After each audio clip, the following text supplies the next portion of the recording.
I check 6:29. Ayun lang, may makauwi na yan. Day 2. Yung nakaraan si Bruno, day 2 yun. At Malogan. Alas 8 siya umuwi. Ito na. 6:45. Katbalogan. Okay, release. Nah.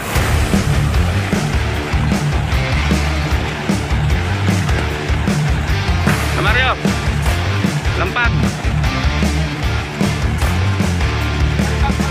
Ikot, bossing.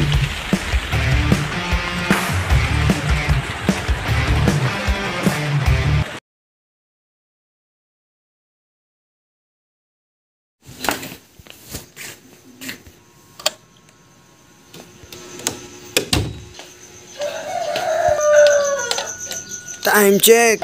7:16 mga kalapatid. At day 2 ng ating pag-aabang Katbalogan Summer Piplap. Wala nga mga kalapatids, umuwi sa 2 ibon natin na kinarga kahapon. So grabe, congrats sa mga nag-clock. Grabe, napakatitibay ng ibon nyo. Ang lalakas, grabe, daybird, tawid dagat guys. Napaka-solid, lalo yung nag-lap winner, congrats. Hi, good morning boy. Bago natin bantayan, napakalamig. Medyo pangit yung panahon dito sa Gawirito. Madilim yung ulap oh. Pero dito sa Gawirito, ayan, maganda.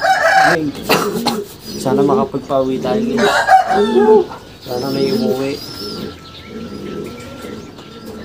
Yung nag-clock pala kahapon mga kalapatids is ano lang, wala pang 100. I think nasa 80 or 70 birds yung day birds kahapon. Grabe, napakalalakas ng ibon nila. Talagang wala akong masabi. Dati, nung mga nakaraan, pagkat Balogan race na, ang nagpapalibird, 3, 1, 2. Ngayon, grabe, 80 or 70. Grabe, ang lalakas talaga ng ibon niya.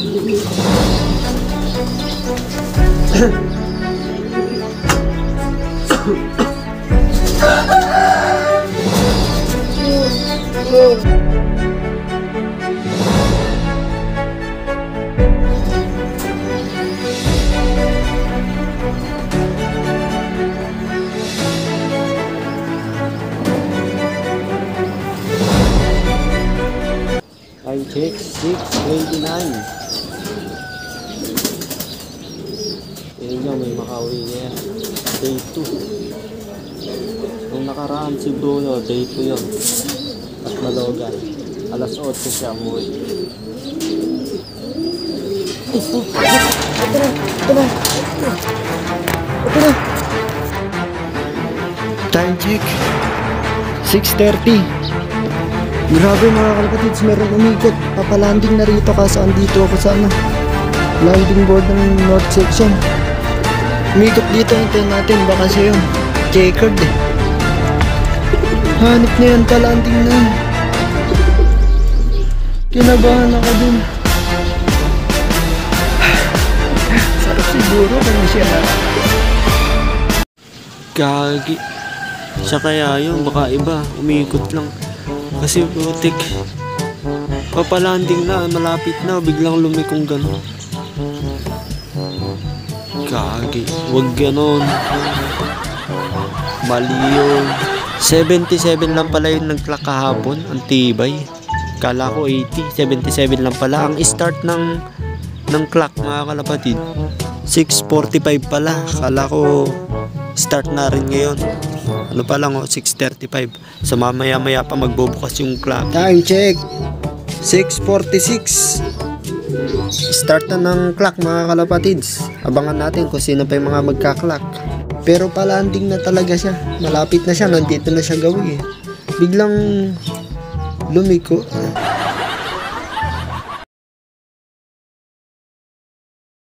So hindi na tayo nakapagpawi mga kalapatids.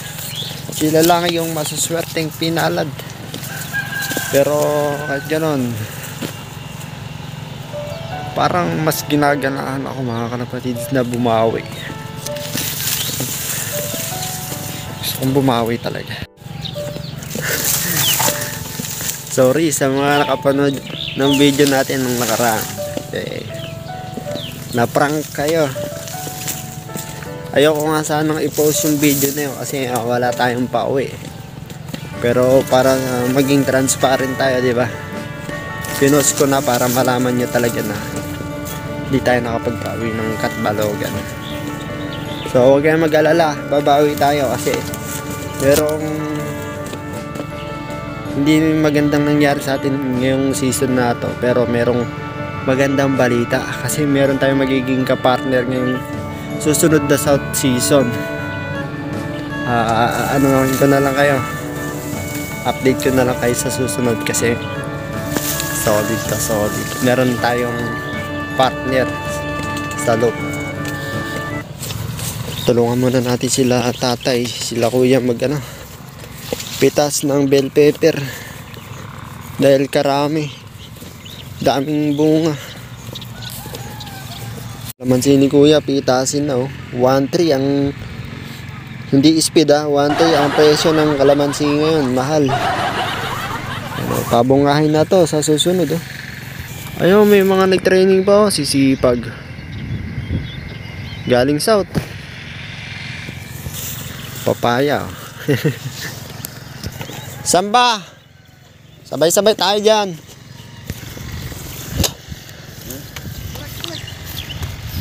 Mga napitas. Ang kulit niya aso na yan, sumasama na rito. Kaya nagbakod sila, naglalaro siguro doon sa... Dapat dito tinatali ni. Yun Yun Hey! Kulit mo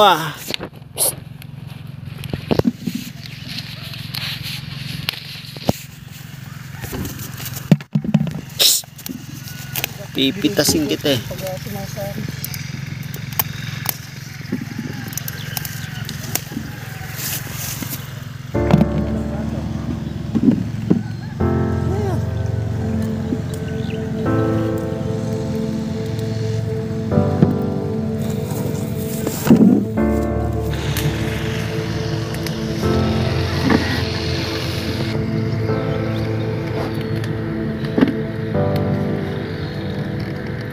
Ito mga kalapatids, mangarap na naman tayo. Gulong tayo ngayon season Nakadodo naman tayo kaso butas. Piplap, tawid dagat, hindi tayo inuwian ng ibon. Ito, ngayon babawi tayo. Sana makabawi tayo. Mangarap ulit tayo na makadulo. Ayan. Ito, mayroong may-ari niyan, dalawa. Tsaka to, meron na rin may-ari na to. Tsaka to, itong nililimliman, meron na rin may-ari niya. Ito, may itlog na. Ito, kinasa na ulit natin yung yung nanay ni Tuwing. Yan. Pinaris natin dito sa kay Mr. Bering. Speed sa speed. Meron tayong Taiwan dito mga kalapatids. Taiwan cross sa Bandun. Shoutout kay Kuis Noel. Tapos ito inbreed, line breed ni James Red. Next breeding, pwede na natin isa lang yan. At dito natin ipapares yan. Sa susunod na norte. Meron tayong bagong ibon dito galing kay Sir Ryan Garcia. Ayan, mabasara nila. Kakasa natin yan next south kasi ito long distance bird. Mga kapatid na to, tatlong kapatid na to, tumawid ng dagat sa isang season. Magkakapatid. Gagawin natin breeder to mga kalapatid. Bali Basra X Florison to. At next project natin yan, dito natin ipapares sa Polarin Florison. Yan, babaklasin natin sila. Gusto ko Florison. Testing next season mga kalapatids. Yes sir. At saka meron tayong project dito.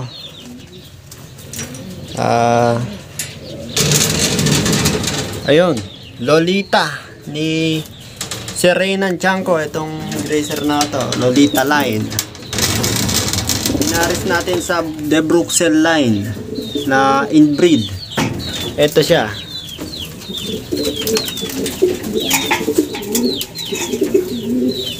Ayan siya.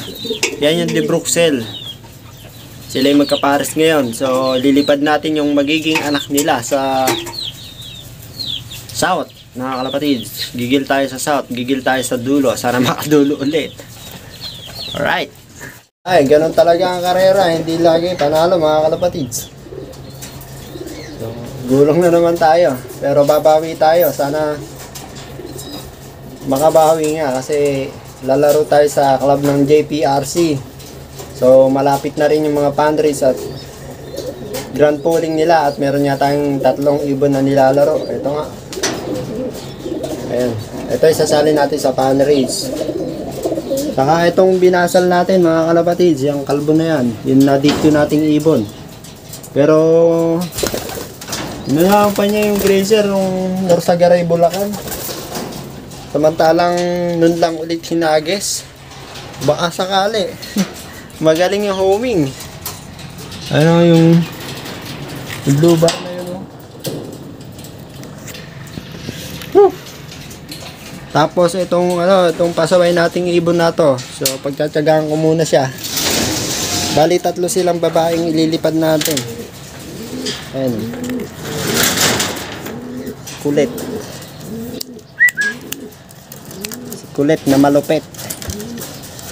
Kargahan nga mamaya, mga kalapatid, sa JPRC loading. San Jose del Monte, Bulacan ang release point. Nasa 90 kilometers na siguro yun. Kayanin pa kaya ni Kulokay. So, abangan tayo bukas. Update na lang, mga kalapatids. Tos muna bago ikarga mamaya, mga kalapatids. Solo tos. Yun, no? Last San Jose del Monte, Bulacan ang release bukas. Next.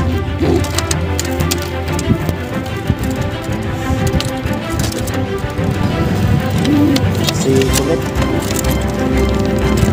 So,